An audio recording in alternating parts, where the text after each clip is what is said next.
Como é que eu me... Boa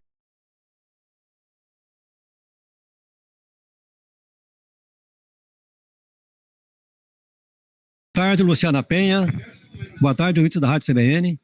Voltamos a falar do Safratec 2023, evento técnico promovido pela Concamar na sua unidade de difusão de tecnologias, UDT, em Floresta, região de Maringá, e que acontece nesta quarta e quinta-feira, com a expectativa de receber mais de 6 mil produtores.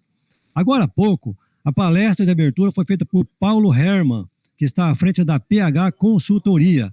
Ele já foi presidente da John Deere Brasil e também presidiu a rede ILPF, voltada a incentivar o sistema de integração lavoura-pecuária-floresta no Brasil. O senhor Paulo se encontra no nosso estúdio móvel e é com ele que vamos conversar a partir de agora. Boa tarde, Paulo. Boa tarde, Rogério. Boa tarde aos ouvintes da CBN. Prazer novamente estar aqui em Maringá e falar para os teus ouvintes. Nós vamos conversar um pouquinho sobre a sua palestra. Você abordou lá vários temas muito interessantes sobre as tendências e oportunidades do agro, né?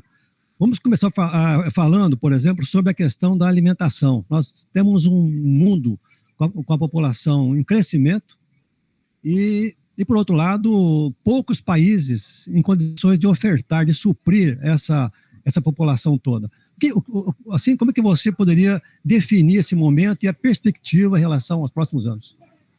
Olha, essa é uma boa pergunta, porque a população mundial continuará crescendo, Rogério, a uma taxa de 2%, 3% ao ano, e nós vamos ter, já temos hoje, mas continuaremos tendo metade da população mundial morando na Ásia, né, que não terá condições de fazer os alimentos que eles precisam, e nós vamos ter um inchaço, quase que, por assim dizer, num crescimento enorme, na África nos próximos 30 anos, que hoje tem 1 bilhão e 300 milhões de pessoas e vai para 2 bilhões e meio. Ou seja, nós vamos ter um grande conflito por comida na África e nós vamos ter um grande mercado para suprir, que é a Ásia. E esse mercado não é para tão distante assim, né? A gente está falando, os produtores de hoje mesmo vão ter que dar conta desse trabalho, né? Eu acho que são duas coisas. O Brasil ainda tem muito espaço para crescer. Porque nós temos, Rogério, 5 coisas que são fundamentais para um país se candidatar a produtor de alimentos, né? A primeira coisa, você precisa ter sol. A agricultura é fotossíntese. Fotossíntese é sol agindo sobre o metabolismo das plantas. Nós somos um país que tem 12 meses de sol por ano. Então isso é fundamental. Nesse momento, a Europa está debaixo de neve, os Estados Unidos está na neve, Canadá está na neve, Rússia está na neve, ninguém está produzindo nada, né? Nós temos sol. Segunda coisa, nós temos terra. Nós hoje temos agricultura sendo feita em 70 milhões de hectares e temos a pecuária sendo feita em 150 milhões de hectares. Com 1,4 unidade animal por hectare, ou seja, extremamente baixo. Nos próximos 30 anos, se nós tirarmos 30 milhões de hectares da pecuária e transformarmos em grãos, nós poderemos ir a 400 milhões de toneladas de grãos e 300 milhões de cabeça de gado, sem cortar uma árvore, apenas reconvertendo as nossas áreas de pastagem ou degradadas ou nativas, preparando esses solos para a produção. Então nós temos terra. O terceiro fator é água. Nós temos água. Nós temos uma distribuição, não é boa, mas nós temos uma média de 1.500, 1.700 milímetros de chuva por ano. Okay? Nós estamos sentados em cima dos 2 maiores aquíferos do mundo, que é o Guarani e o aquífero amazônico, que praticamente não é usado. E nós temos uma série de rios que podem ser usados para a irrigação, principalmente essa de salvamento que se fala. Então nós temos água, 20% da água doce no mundo fica no Brasil. O quarto fator, nós temos ciência. A agricultura tropical, ela é uma obra da ciência brasileira. Os trópicos são solos pobres, são solos de alta precipitação, alta temperatura. Então, nós aprendemos a usar um solo pobre e transformá-lo num solo rico. Então, ciência da Embrapa, ciência do IAPAR, de todos esses órgãos científicos. E o último fator, não menos importante que os demais, nós temos gente com coragem, gente com vontade de trabalhar, gente que não tem medo de enfrentar. Então você pega esses 5 fatores, Rogério, né? Com essa que eu falo, essa população do mundo crescendo e essa aptidão desenhada nesses 5 fatores nos deixam na melhor posição do ranking, vamos dizer assim, né, da corrida. Nós certamente seremos os grandes produtores de alimento e proteína do mundo. Você falou que o produtor precisa estar muito mais focado no negócio, né? Como assim, Paulo? Tem que estar mais focado em termos de incorporação de tecnologia, acompanhar realmente as inovações, quer dizer, se preparar até para que não haja essa dispersão de produtividade que nós vemos hoje em dia, né? Rogério, essa é uma outra questão boa que tu está trazendo, né? A agricultura brasileira, ela é uma agricultura que é feita em sistema de produção. O que é um sistema de produção? Sistema de produção é quando você tem várias coisas acontecendo de maneira simultânea ou de maneira sequencial, dentro da mesma área. Então, isso é muito bonito falar, mas isso é complexo para administrar. Porque você tem um monte de tecnologia que está colocada ali, em termos de máquinas, em termos de genética, em termos de sementes, em termos de moléculas, em termos de questão ambiental, em termos de legislação trabalhista, tributária, entendeu?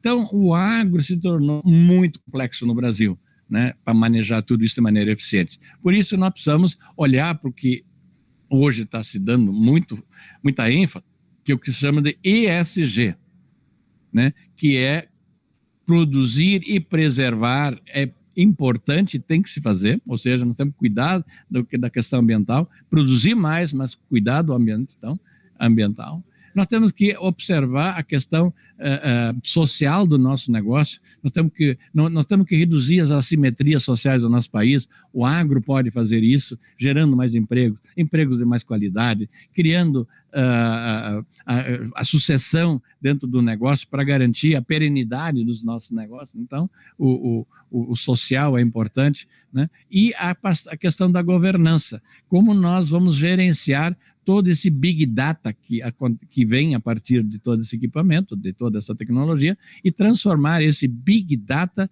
em big information, que é onde está. Quem tem informação tem poder. Se você tem todos os dados na mão, se você não processar, você deixa de ter o poder. Essa é uma pergunta. Você foi presidente durante muito tempo da John Deere, uma empresa voltada realmente à tecnologia. Eu pergunto, o produtor, assim, de modo geral, ele utiliza toda a tecnologia disponível? É muito interessante e eu preciso explicar isso.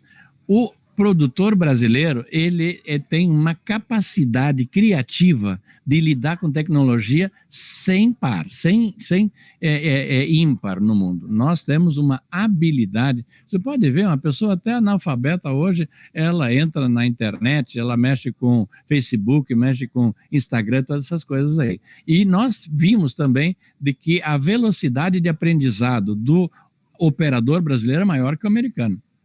Então, nós temos essa habilidade no nosso DNA. Agora, nos falta a qualificação para usar essa tecnologia na plenitude. Então, nós precisamos ter mais startups agindo no agro, mais aplicativos. A atividade, uma encaixa dentro da outra, né? É aquela agricultura regenerativa ou circular. Então, para isso, nós precisamos mais profissionais, pessoas que sejam treinadas para usar essa tecnologia, rever os conteúdos programáticos das nossas universidades, criar treinamento, enfim, é isso para que a gente tenha esse Big Data efetivamente funcionando como Big Information. Nós temos o produtor brasileiro com idade média de 37 anos, quer dizer, um produtor jovem.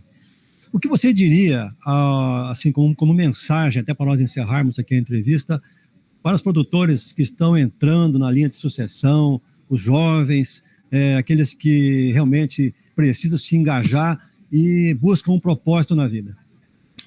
Olha, eu tenho uma mensagem aqui. Eu entendo sempre que o agro, do jeito que eu concebo ela é uma atividade de família. E aonde todos os diferentes agentes da família têm um papel importante a cumprir. O homem, por exemplo, que é o pioneiro, ele tem a intuição, ele tem a experiência dos anos, não podemos abrir mão da experiência da lua, da chuva, da variedade, do solo, isso aí, precisamos. Mas nós precisamos complementar isso.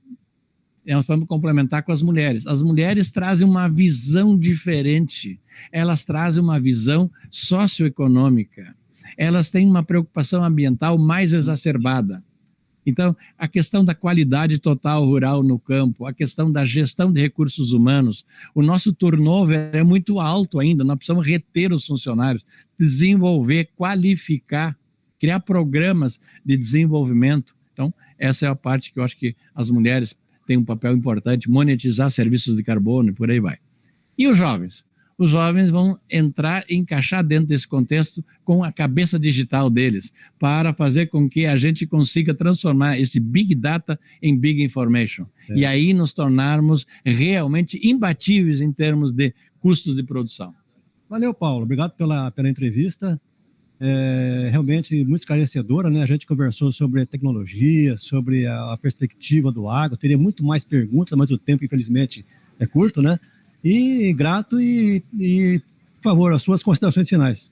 Muito obrigado, Rogério, e a CBN pela oportunidade de me dirigir aos espectadores, aos ouvintes do rádio. E é sempre um prazer vir para cá, porque a Cocamar é uma usina de criatividade, é uma usina social, é uma usina de desenvolvimento, e ver que a cada visita que eu venho, eu vejo novidades, eu vejo o pessoal se desenvolvendo, o pessoal querendo mais, o pessoal questionando mais, é muito bom. Por isso, Maringá está nas minhas rotas preferidas. Obrigado. Paulo, obrigado e boa tarde.